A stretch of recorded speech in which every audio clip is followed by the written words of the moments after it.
Bonjour à tous, Sylvie Guessab, bonjour. Bonjour. Vous êtes élève de l'ENA, vous êtes en stage actuellement auprès du préfet de l'Hérault que vous représentez aujourd'hui.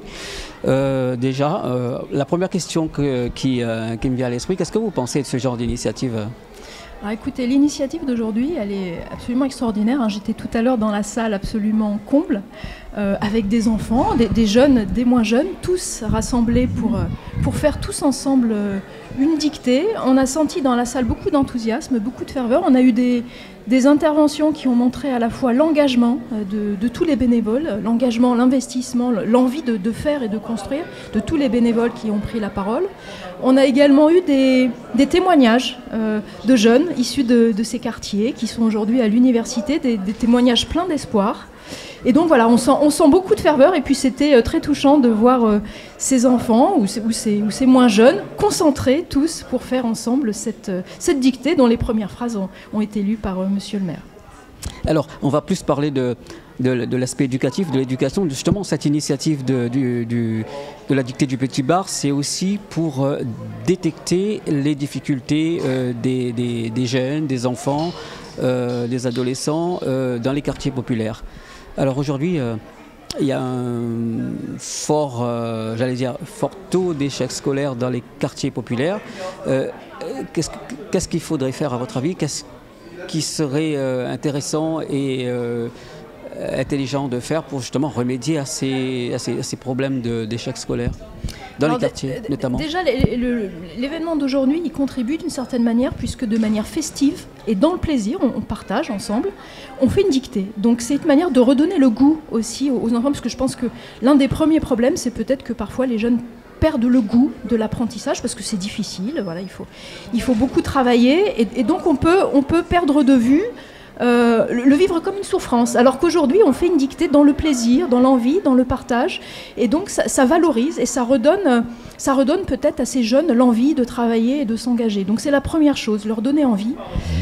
Et puis la deuxième chose, peut-être leur montrer qu'ils peuvent changer leur trajectoire, que c'est possible, d'où qu'ils viennent.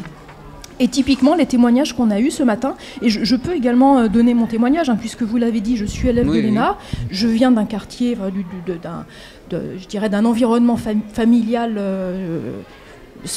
pas favorisé, je dirais pas très bas, mais enfin voilà, je viens d'un milieu qui a priori ne me prédisposait pas à ce type de trajectoire, et j'y suis arrivée comme beaucoup d'autres, voilà. Et il faut que tous ceux qui parviennent, qui arrivent, qui viennent de quartiers un peu plus difficiles, montrent que c'est possible, et on voit ces témoignages d'espoir, voilà. Et je crois que c'est absolument fondamental, donner cet espoir aux jeunes enfants et leur montrer qu'ils peuvent aller très haut s'ils s'en donnent les moyens, parce que c'est du travail quand même, mais s'ils s'en donnent des moyens, ils peuvent aller très loin. Et justement, c'était aussi le message du maire qu'on a entendu, c'est absolument. Aller plus loin, aller montrer que tout est possible. C'est ça, justement, le message. Absolument, et il faut le dire résolument avec force. Voilà, il faut y croire. Il faut y croire et pas vivre avec une certaine fatalité le fait d'être né dans tel ou tel quartier et se sentir enfermé dans une trajectoire qu'on ne va pas pouvoir infléchir. Si, on peut l'infléchir et il faut s'en donner les moyens. Et au niveau culturel, et se sentir capable d'y arriver. Voilà. Bien sûr, tout à fait. Et au niveau culturel, justement, la langue française, bon, alors on le sait, c'est pas une langue facile non plus.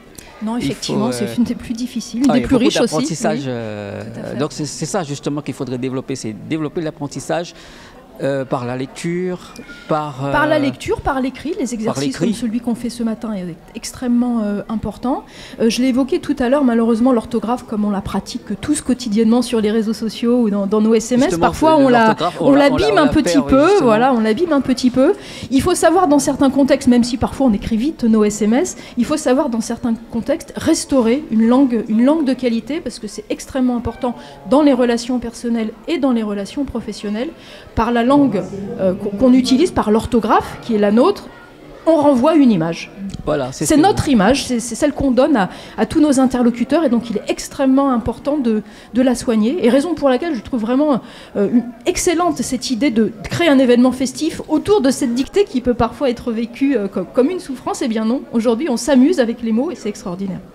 S'amuser avec les mots, c'est le message que vous voulez aussi faire passer. C'est l'un des messages, et encore une fois, ce sur quoi j'ai insisté tout à l'heure, l'espoir, le travail, y croire et se donner les moyens d'aller haut, parce que c'est possible d'où qu'on vienne.